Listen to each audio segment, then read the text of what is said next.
You're listening to the Fresh Hell podcast. Fresh Hell contains stories of a disturbing and often graphic nature and is intended for a mature audience. Please don't let your kids listen to this, or they might turn out like us.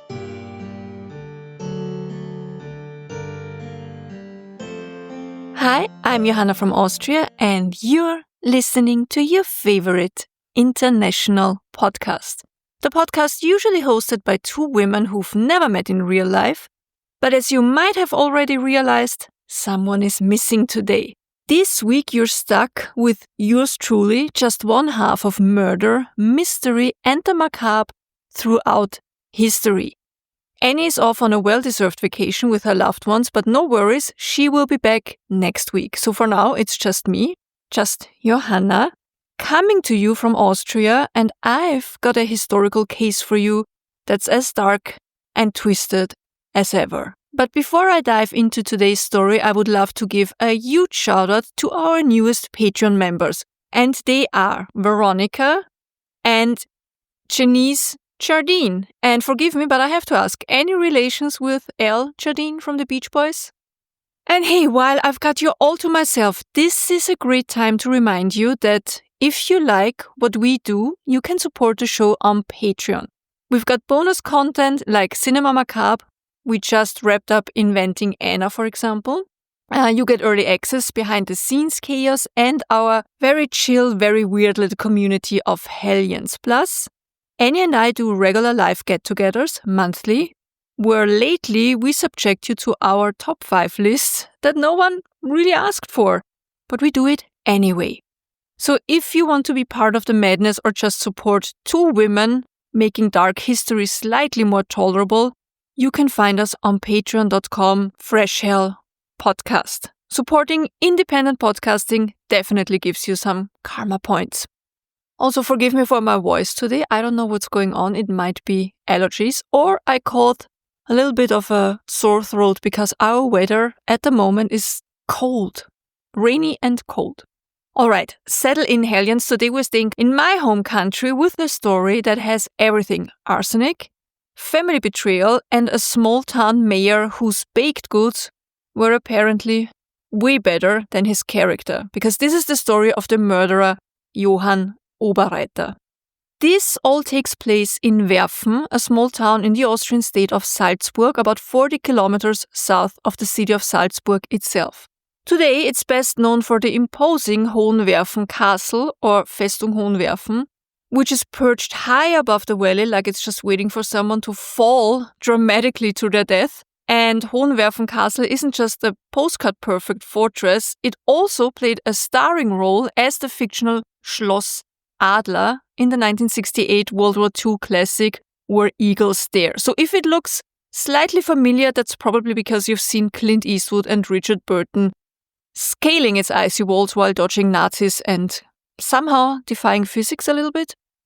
Also, if you're a Sound of Music fan, you've seen more of Werfen because it's the background in that picnic scene where Julie Andrews and the children sing Do Re Mi. Yeah, that mountain backdrop, that's Werfen, very charming, very alpine. There is even a Sound of Music trail that you can hike. But in the 1860s, that's when our story takes place, Werfen wasn't that charming, that picturesque. It was very remote, rugged, and mostly ruled by weather and the church. It sits next to the Salzach River in a narrow valley between steep mountains, and at the time had a population of around 1,700 people. That's it, basically a large village, I'd say. Today, it's home to around 3,000 people, so, small then, small now. Werfen was first mentioned in the year 1075, and it's been stubbornly clinging to that mountainside ever since. The aforementioned castle was built around the same time by Archbishop Gebhard of Salzburg.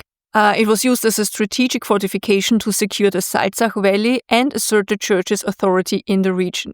And what's maybe also interesting to know is Gebhard also commissioned Hohenwerfen's two sister castles. Can you say that? Sister castle? One is the Hohen Salzburg, the castle in Salzburg city itself, and the other one is in Friesach in Carinthia. This way he basically created a defensive triangle. The town Werfen eventually became known for its timber and iron trade, and in the mid-19th century it was a modest but very successful center for agriculture, small-scale industry, and salt transportation along the river. And when I say modest, I mean modest. People mostly lived in rather tight quarters, often with extended family, so multi-generational housing, which I mentioned it several times, find very smart. And they mostly worked the land or, in small trades. And if you fell ill, your best shot was probably schnapps and herbal tea, maybe a confession if it was time. Just to clarify, when I say schnapps, I mean it in the Austrian sense. That is clear, strong fruit brandy. It's distilled from actual fermented fruit, usually somewhere in the 40% alcohol range or more, and absolutely not sweet. It burns a lot. And we typically bring it out after an opulent meal. Because as far as I understand, over in the US, schnapps, which you spell with 2P, PP, mostly means something entirely different. American schnapps is usually a sugary, often neon-colored liquor with flavors like I've seen watermelon, cinnamon, root beer even, and it's more at home in plastic shot glasses at frat parties, I think, or spring breaks, and not served in the, ceramic or glass Stamperl. We have shot glasses after Sunday lunch. So just to be clear, the schnapps we're talking about here, it's not supposed to taste like dessert. But I'm way off topic right now. I'm sorry. The majority of the population in Werfen were working class, obviously deeply Catholic and very used to minding their own business, unless, of course, something unusual started happening, like, say, a sudden increase of dead children in the same family. Johann Oberreiter was born on 8th of May 1807 in a village called Dienten am Hochkönig. That's about an hour's drive from Werfen today, if you're lucky, with all the tourist traffic, and if you're not stuck behind someone hauling cows uphill. Back then it was a remote farming area, nestled in the Salzburg Alps, and Oberreiter came from modest means. Nothing about his early life stands out, no signs he'd someday become the most notorious man in Werfen's history.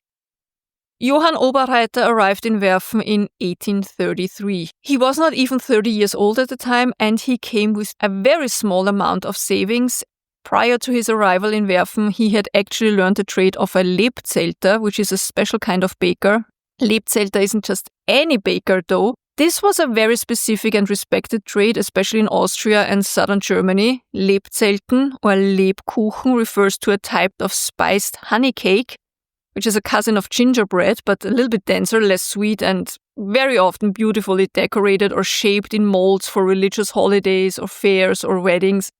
Or, for example, think of the house of the witch in Hänsel und Gretel. That's the Lebkuchen or Lebzelten. The name Lebzelten comes from Leb or Leib, which means loaf, and Zelten related to Zeile, meaning a row or a line. So it's lined up cakes, basically on a tray. A Lebzelterei, though, was more than just baked goods. This shop traditionally also produced beeswax candles and mead, fermented honey wine, because all three products came from the same raw material, honey and wax. And that's why Lebzelter guilds had their own place in trade society, absolutely separate from regular bakers or brewers. By the 1800s, Lebzelten were a specialty product, often reserved for very special occasions and sold at markets and fairs. I think at the time weren't something people often made at home. It requires a lot of work, and if you wanted them, or you wanted mead, or you wanted candles for your church altar, you most likely went to the Lebzelter. So Johann arrives in Werfen sometime in 1833, and he's looking for a job, and wouldn't you know it, he found work quickly in Werfen's existing Lebzelterei, which was run by a woman named Maria Schintelmeiser, the young and, according to contemporaries, rather attractive widow of the former owner. She was 26, mother of a daughter, and had a reputation of being, let's say, difficult. But she also had a house, a business, and 0 husbands. Johann saw the opportunity, and within the year he married her. The couple would have 4 more children, so in total there was Eva. She was the daughter from Maria's first marriage, then Barbara, Johanna, Johann, and Jakob. So, what does it mean when she's described as being difficult? Well, people said that she was very hot-tempered, domineering, and prone to dramatic outbursts. Reminds me a bit of the story of the devil and the Bognerin, the Viennese Sage I told you in one of our previous episodes. It also always makes me question, were these women really that mean and difficult, or were they just fed up? Who can say? Anyway, as difficult as Maria might have been, Johann Oberreiter, for his part, he didn't seem to mind. He let her rant, he played the submissive husband when necessary, out in public, and made himself useful. He wasn't above housework, they said, and he definitely wasn't stupid. While she ruled the home and the house, he made sure business ran efficiently. He paid suppliers on time, he upheld strict quality standards, and maintained a spotless, and I mean spotless, public image. Their meat was even good enough to be delivered directly to the nearby Capuchin monastery. And Johann made sure everyone knew it. He also made sure everyone saw him in church frequently. While other men were in the tavern, Johann Oberreiter was in the pews. In a devout Catholic town like Werfen, that sort of thing didn't go unnoticed.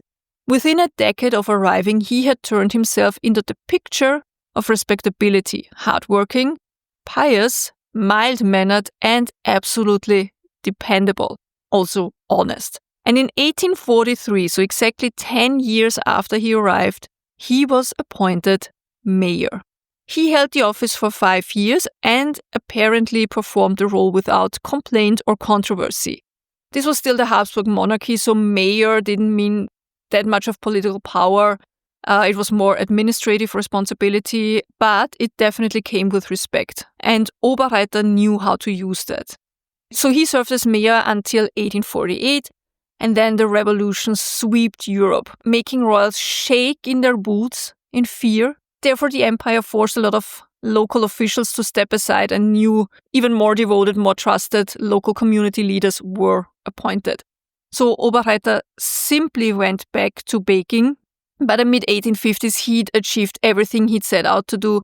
Business owner, property holder, father of 5 children in total, former mayor, a very trusted, honorable man of the community. Then Maria, his wife of 21 years, died in 1855, reportedly of natural causes, and Oberreiter inherited everything. But instead of living comfortably, he kind of began to spiral. The bakery suddenly started to struggle. His finances collapsed. He owed money to everyone, local suppliers, lenders, even friends. Next step was he was started to be denied loans, and creditors were circling his home and his business. Still, in 1859, so 4 years after Maria's death, he remarried, and his new wife, Anna Menneweger, was a 38-year-old widow, and depending on the sources you use, she was either the daughter of a surgeon, or her late husband was a surgeon, or maybe both. I'm pretty sure that she was the widow of a surgeon, but I'm not so sure about the father. Doesn't matter anyway. She brought no children and, more importantly, no fortune. So it looks as if it was not a marriage that was meant to save Johann financially. He probably needed a wife to take care of the house and of his 2 sick children. Barbara and Eva were seriously ill, and even though they were adults by now, they needed constant care. One had physical disabilities, the other possibly a mental impairment, though records are rather vague. What we do know, though, is that both required constant care and that their presence at home was starting to wear on Johann Oberreiter. Not just emotionally, but also practically. Johann would later say that having 2 unwell daughters under his roof made it impossible to arrange a decent marriage for his 2 sons. And for a man like Johann Oberreiter, someone who had clawed his way up the social ladder, appearances and family connections were everything. And so, oh, what a coincidence! In April of that year, the dying began. The first death occurred on 26th of April 1864, when his stepdaughter, Eva, so Maria Schindelmeiser's child from her first marriage, died after a long period of chronic illness. She had been suffering from gastrointestinal issues for years, and her death, while tragic, didn't raise any alarms. People in Werfen had seen Eva waste away slowly. She'd been unwell for a very long time, and it was chalked up to natural causes, and no autopsy was performed. No surprise there, to be honest, because if there's no suspicion of any foul play, especially back in the day, why would there be an autopsy, right? 3 weeks later, on 17th of May, Johann's biological daughter Barbara also died. She had experienced symptoms nearly identical to Eva's, so vomiting, diarrhea, stomach cramps, and a rapid decline. But this time, Johann's second wife Anna, the one described as kind and gentle and a really good stepmother to all the now adult children, she actually didn't look the other way. She had noticed her husband's strange behavior around Barbara's meat. She'd heard him say things that made her uneasy. And then, after Barbara had died, Johann insisted that the body be buried as quickly as possible. And that's when Anna finally went to the authorities. Now, we talked about arsenic and many other forms of poisoning so many times, but just a quick refresher on how and why and when scientists started to be able to prove traces of arsenic in bodies during autopsies.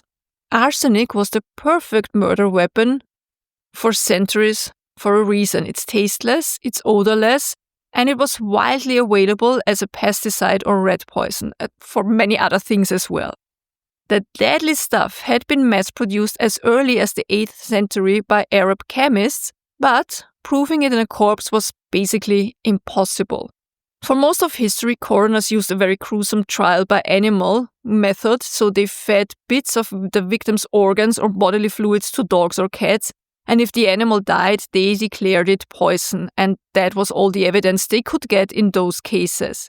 Then came Mathieu Joseph Bonaventure Orfila, a Spanish-born chemist working in Paris, and in 1814 he published Traité des poissons, the first systematic study of poisons in corpses, which pretty much started forensic toxicology as a field. And he didn't just rely on symptoms or postmortem visuals, he actually wanted to see chemical proof. So he even emphasized testing, for example, the soil around graves to rule out accidental contamination, because arsenic can seep into graves, for example, from flowers or soil. Still, arsenic was rarely caught until 1836, when James Marsh, a British chemist, invented what became known as the Marsh test. Earlier tests hadn't held up in court. Marsh's method passed subject tissue through zinc and sulfuric acid to release arsine gas. You ignite it, and if there's arsenic, a shiny black or silver mirror, you can say, forms on a porcelain surface. It was actually accurate to 0.02 micrograms and specific enough for courtrooms. That's amazing. Remember, it's the 1830s. By 1840, during the infamous Marie Lafarge poisoning trial in France, Orfila used Marsh's test to prove arsenic in the exhumed body. His courtroom demonstration won credibility for chemical evidence. And after that, arsenic murders dropped significantly, because now it wasn't safe to get away with arsenic murder any longer. You will leave evidence, you will leave a mark, and someone might look for it. And so by the 1860s, this method was the golden standard in toxicology. And so after Anna had notified authorities, Eva's body was exhumed and Barbara's body, I think she wasn't even buried yet, and they were tested for any signs of poisoning. And wouldn't you know it, both girls had significant traces of arsenic in their systems.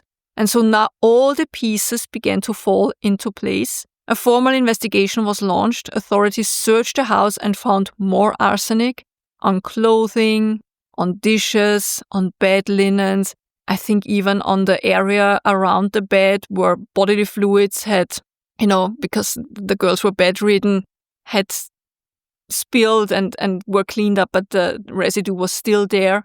And when questioned, Johann initially claimed he had absolutely no idea how it got there. And then he changed his story. He said he had purchased the arsenic from a traveling salesman to remove wax from old candle molds. And maybe just maybe it had gotten into the food supply by accident. And he was like, I don't know how that would happen, but maybe that's how it happened. Who can say? Then, a week later, he changed the story again, and eventually he confessed. And this is what he said, according to the book. This is a title that Annie would love. I read you the German title first and then the English translation. So the German title is: Der Lebzelter von Werfen, Johann Oberreiter, nach den Ergebnissen der beim K&K Landesgerichte in Salzburg wegen Meuchelmord durch Vergiftung durchgeführten Schlussverhandlung. The English title reads: The Baker from Werfen, Johann Oberreiter, the results of the final hearing of the regional court in Salzburg for murder by poisoning. And it's by Aimé Wouwermans, and it's from 1865. And the confession was as follows, quote, My stepdaughter, Eva Schindelmeister, had been suffering for a year from a terrible gout-like condition in her knee. On the Sunday before her death, April 24, 1864, Eva was moaning in a particularly unusual way and begged me to relieve her of her suffering. That's when I made the unfortunate decision. I gave her 6 to 8 drops of an arsenic solution from a small bottle mixed into a half seidel glass that was filled halfway with mead. A seidel glass, seidel is 0.3 liters, so 300 milliliters. It's a type of beer glass here. The quote continues. As a result, the girl developed intense fever and chills in alternation. She did not vomit, but continued to have frequent bowel movements as she had already been experiencing before. Because I saw that this mead with the arsenic solution did not cause her any major discomfort, I gave her a similar dose again, about 8 drops on Monday, April 25th, once more in a small amount of mead. Eva drank it gradually throughout the day. On Tuesday, April 26th, my stepdaughter became visibly sicker and weaker. When I entered her room around midday, she called me to her bedside, took my hand and said, Father, I must die soon. We forgave each other everything, I her and she me. A note next to it says, at this point, according to the examination magistrate, Johann Oberreiter broke down emotionally before continuing. If I hadn't granted her request, he added, I would not have fallen. Eva grew colder and died around noon that day. I received the arsenic solution about a year earlier from a traveling waxworker's apprentice. I stored it without anyone else knowing, since it had been recommended to me as a substance for clarifying wax. I used it for that purpose as well, also without my son's knowledge. I only gave Eva the arsenic solution because she begged me to relieve her suffering. That was my intention, to free the poor child from her terrible pain. I didn't know that arsenic was harmful, but not that it was such a powerful substance. I must admit that giving her the arsenic hastened her death. That was my intention, and in any case, she would not have lived much longer. She was already wasting away. End quote. So yeah, he had laced his daughter's mead with arsenic, administered over time until both his daughters basically were too weak to recover, and he said it was mercy, that caring for them had become too much for the family, that they were a burden. And he may have hoped that their absence would clear the way for his sons to marry into wealthier households, to marry into wealthier families. But the core of this confession was chillingly practical. He did it to solve a problem. That was basically it. And of course, Johann being Johann, he later retracted the confession, like so many do, and he claimed he had been coerced, like so many claim. He said it wasn't murder, just bad luck or an accident, but it was far too late for that. And now it wasn't just Barbara and Eva they were looking at.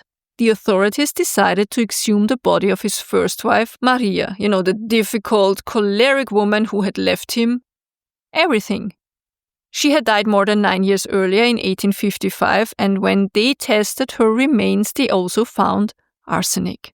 This is a translated quote from an article from the Neuer Bayerischer Kurier, number 69 from 11th of March 1865. Quote, Upon removal of the coffin lid, a darkened human figure became visible, partially covered in remnants of clothing. The folded hands held a wax cross, a rosary, a glass bead, and a bouquet of artificial flowers. This bouquet, it was noted, would go on to play a significant role in the trial. Afterward, the official inventory of items found in the Oberreiter residence was read into the record. Among them, numerous small bottles containing medicine residue, a piece of red arsenic trisulfide, various wax dyes, and other such materials. The two physicians who had attended the exhumation were then asked whether it was possible that the dyes once used to color the leaves of the artificial bouquet could have somehow entered the soft tissue of the corpse. Both doctors acknowledged the possibility in theory, but stated quite empathetically that a tightly woven corset had lain between the bouquet and the remains. Its front portion was found to be damp, but by no means decomposed. End quote. So basically what they mean was that by the time Maria's body was exhumed, the evidence was too degraded to say definitely whether she'd been poisoned or not, or whether the arsenic had come from other sources, especially the artificial flowers placed onto her chest in the grave. Because there definitely was a possibility for them to have been the source of the arsenic. It was possible, even though unlikely, that they had leached small amounts of the poison into the surrounding remains of Maria. But it's not as if two murders weren't enough, and so Johann Oberreiter was arrested. The once respected mayor, baker, and pillar of the Werfen community was now officially charged with the murder of two of his daughters. He was taken into custody and held in Untersuchungshaft, so pre-trial detention in Salzburg city, where he waited nearly a year for his trial to begin. And during that time, he had more than enough opportunity to work on his version of events and to share it with his fellow prisoners, which he did. Frequently. At times, Oberreiter denied everything. He claimed the arsenic had entered the bodies by accident. Then he changed to confessing, claiming the murders had been acts of mercy. It was kindness, it was love for his children that made him do it.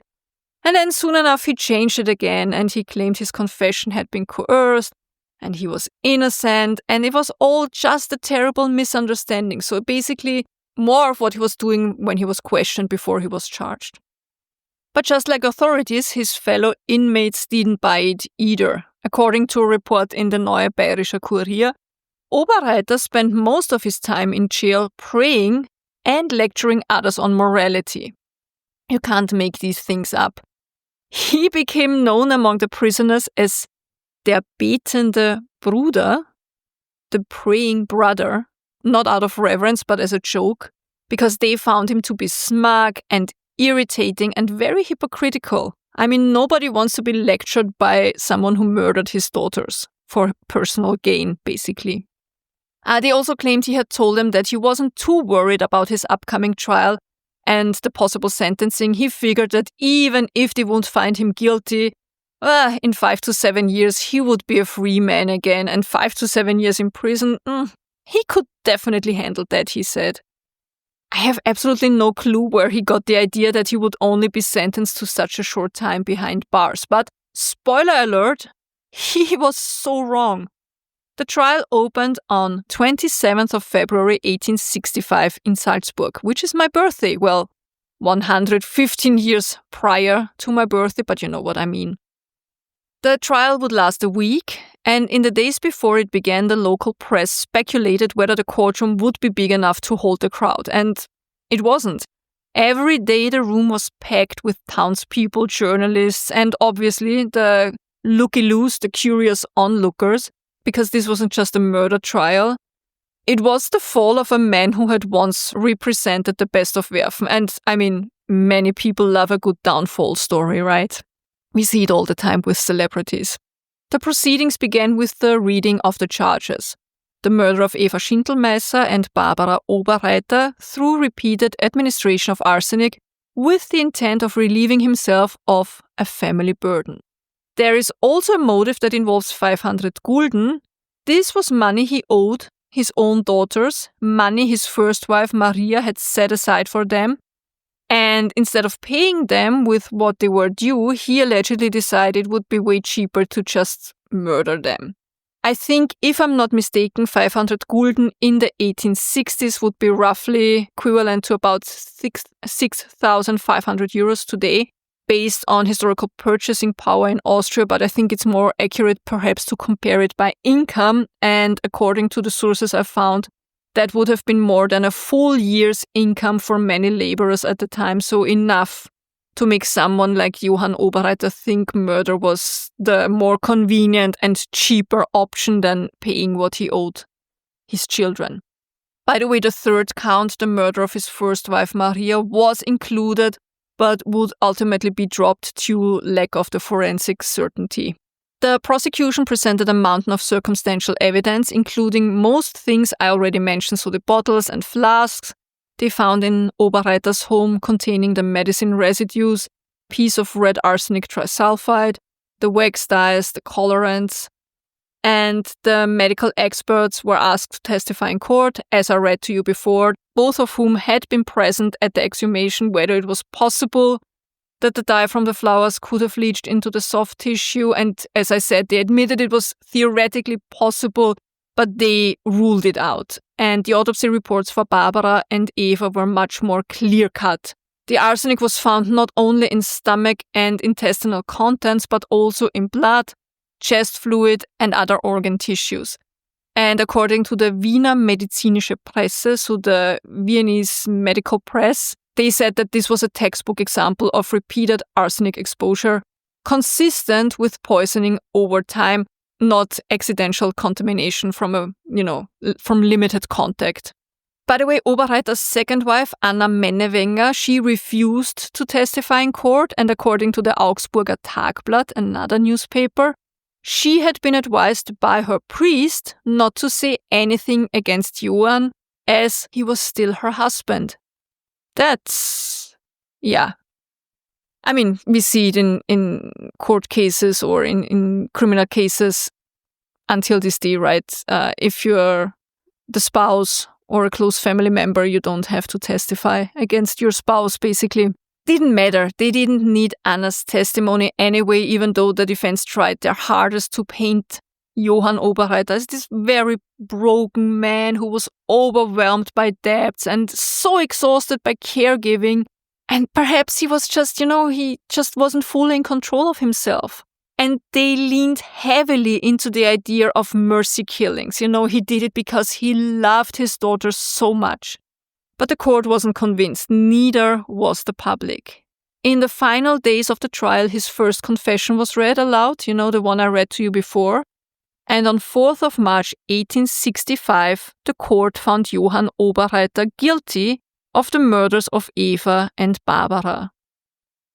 He was acquitted of the charge of murdering Maria. As I said, not because they believed he was innocent, they were pretty certain that he had murdered her, but because the forensic proof just hadn't held up to the standard that they would need to convict him. The artificial bouquet basically had introduced enough doubt, however unlikely, and the law just required certainty.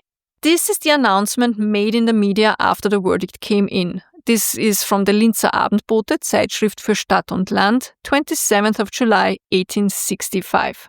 Quote, the death sentence. The case of Johann Oberreiter, born in Dienten, age 61, former Lebzelter, from the market town of Werfen, Catholic, married, has now found its conclusion. He has been found guilty as the direct perpetrator of the crime of murder committed against his stepdaughter Eva Schindelmeiser and his biological daughter Barbara Oberreiter in accordance to the Austrian Penal Code. In consequence, and according to the Penal Code and the Criminal Procedure Code, he is sentenced to death by hanging. However, regarding the accusation of murdering his wife Maria Oberreiter, he is acquitted due to insufficient evidence. The verdict was issued in Salzburg on 4th of March 1865. The ruling was later upheld by the Imperial Royal Higher Regional Court in Vienna on May 2nd, 1865, rejecting the appeal filed by the defendant. It was further confirmed by the Imperial Royal Supreme Court and finally ratified by His Imperial and Apostolic Majesty through official decree on July 2nd. There is also a political aside in the original document praising the enduring loyalty to the Emperor and Austria's national interest, ending with a triple cheer, "Long live our most gracious Emperor and Lord." End quote. So yeah, the death sentences had to be ratified by the emperor, always. And yeah, he wasn't sentenced to 5 to 7 years. He was sentenced to death by hanging. According to reports, Oberreiter received the sentence with composure. The Neues Wiener Tagblatt, a Viennese newspaper, reported that he bowed his head slightly and folded his hands. They didn't know if it was in prayer or resignation. They were not quite sure about that. And when asked if he had anything to say, he simply replied that he was prepared to face God. He remained in custody for several months before his execution, during which time he became known once again for his constant praying, and in one final moment of vanity, he asked that his name be cleared of the first wife's murder for the sake of his descendants. On 26th of July 1865, Johann Oberreiter was hanged in Salzburg. And this is interesting, this was the last execution carried out in the province during the entire 19th century. And the event was, of course, heavily attended. The same people who had once bought his Lebzelter, his gingerbread and his meat, now came to watch him die. Today, if you visit Werfen, you'd never guess that one of Austria's most unsettling family murders took place right there in the town center. By the way, the Oberreiter house still stands, though no one calls it that anymore. It's now part of the Hotel and Restaurant Obauer, one of the best-known fine dining spots in Austria. So yeah, that's right, the same walls where a financially struggling baker once mixed arsenic into meat for his daughters now house a gourmet kitchen. The building has been, of course, renovated. I think the original building, the original Oberreiter house or Schindelmeister house, was actually from the 16th century, so it's a very old structure. But you can still see the original structure, even though it's been renovated now. And if you sit in the restaurant, you know, with a glass of white wine, Grüner Veltliner, for example, you might, start to wonder where exactly the bakery oven used to be. Werfen today probably prefers to be associated with Julie Andrews spinning through the valley in The Sound of Music than with these cold-blooded domestic murders. And that's the thing about small towns and I guess the world in general. They tidy up and they move on. But here in our podcast, the story lingers, and whether anyone in the kitchen of Restaurant Obauer knows it or not, they are actually working in the shadow of a man who believed murder was just good accounting. And now I start to wonder if anyone working there ever had some spooky experiences. Werfen today is beautiful. It's impossibly picturesque. Nestled in the Salzburg Valley and surrounded by the snow-capped peaks, it looks exactly what you'd imagine when someone says it's storybook Austrian landscape. When you stand in the courtyard of the Hohenwerfen Castle, high above the valley, and you're watching the falconry demonstration or gazing out over the mountains, it's very easy to understand why filmmakers choose this place as a backdrop. The view is just breathtaking. But now I have to make some promotion for our beautiful country. Werfen has even more to offer than cinematic nostalgia. Just above the town is one of Austria's most jaw-dropping natural wonders, the Eisriesenwelt. That's the largest ice cave system in the world, stretching over 40 kilometers into the Tennengebirge. And inside, the temperature never rises above freezing, even in the middle of July. If you go there, you'll please wear good shoes and a warm jacket. It's absolutely gorgeous. It's like stepping into another world. I will post some photos. And if all that adventure builds up your appetite, you can always then book a table at the Hotel Obauer. So yeah, Werfen, beautiful. Please go visit if you ever get the chance. And that's it. That's the story of Johann Oberreiter, the poisonous gingerbread baker. What's my something good this week? I think my something good this week is that Annie's back next week with me because I so prefer doing this with her. The other something good I have is it's rain. The whole week is rain. It's cold. Well, it cooled down significantly. We had 38 degrees last week and now we have 16. But I'm at the age now where I can say we needed this. We needed the rain. Everything was dry. And I don't have to water the garden. Everything is growing. I already harvested my first zucchinis and harvested raspberries and a couple of tomatoes, teeny tiny cocktail tomatoes. And yeah, it's beautiful. Love the rain. I never did when I was younger, before I had a garden of my own, because, summer, I love summer and I love the heat. I feel very comfortable with very hot weather.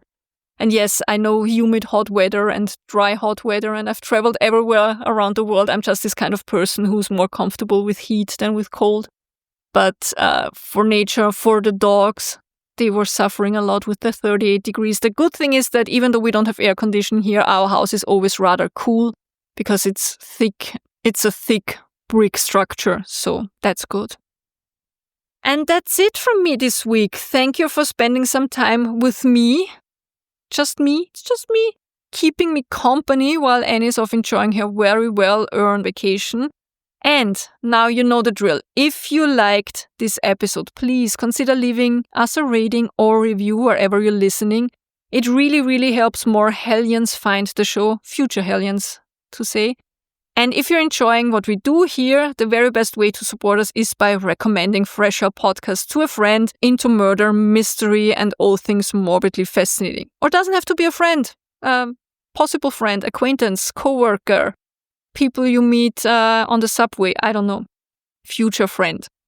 You can also subscribe to the show on Spotify, Apple Podcasts, or wherever you listen. And if you want early access to new episodes, ad-free listening, bonus content, and our monthly live chats, head over to patreon.com/freshhellpodcast.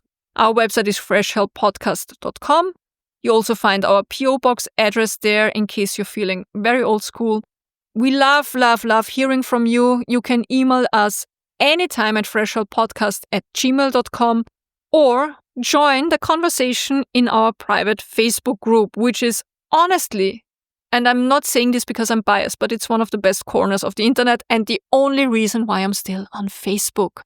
Thanks again for listening, and I'll be back next week with Annie by my side. And as always, please tell all the pets, all the animals you meet out there that we said hi, hug them, cuddle them. Well, no, don't hug and cuddle strange animals. Ask the owner of the dog. Don't hug and cuddle wild animals, just let them be. Just, yell from afar. Annie and Johanna, say hi. When it's really hot, leave some water outside. Also for wildlife, that's very important. Also during the night. But put in some little stones, so that the insects don't drown. And what else? Be kind to everyone you meet. And also be kind to yourself, which is so, so hard, I know.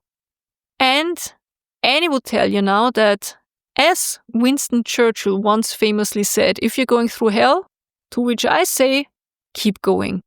Tschüss. Bye-bye.